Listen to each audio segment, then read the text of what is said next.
ఒక కమిటీ వేస్తాను, సుప్రీంకోర్టులో విచారణ జరిగే సమయానికి కేంద్రం న్యాయబద్ధంగానే వర్గీకరణకు అనుగుణంగా వాదిస్తుంది, కేంద్రం తరఫున కూడా వర్గీకరణకు అనుగుణంగా రిపోర్ట్ ఇస్తామని చెప్పి ఆయన చెప్పాడు కాబట్టి జరిగింది.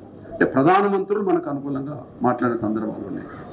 చివరిగా ఈ దేశ అత్యున్నత న్యాయ వ్యవస్థ సుప్రీంకోర్టు అవుతే, సుప్రీంకోర్టు బాస్ చీఫ్ జస్టిస్ అవుతే ఆయన ఆధ్వర్యంలో వచ్చిన తీర్పు మనకు అనుకూలంగా ఉన్నది. ఇన్ని అనుకూలంగా ఉన్న సమయంలో దాన్ని అమలు చేయించుకోకపోతే ఇంకెప్పుడు అమలు చేయించుకుంటాం?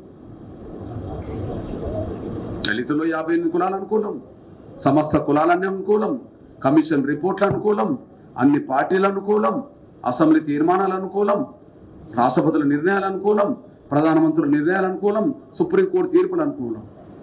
కానీ ఒక వర్గం ఇంకా అడ్డం పడుతూ మాట్లాడుతున్నారు, ఒక వర్గం అడ్డు తగులుతూ మాట్లాడుతున్నారు.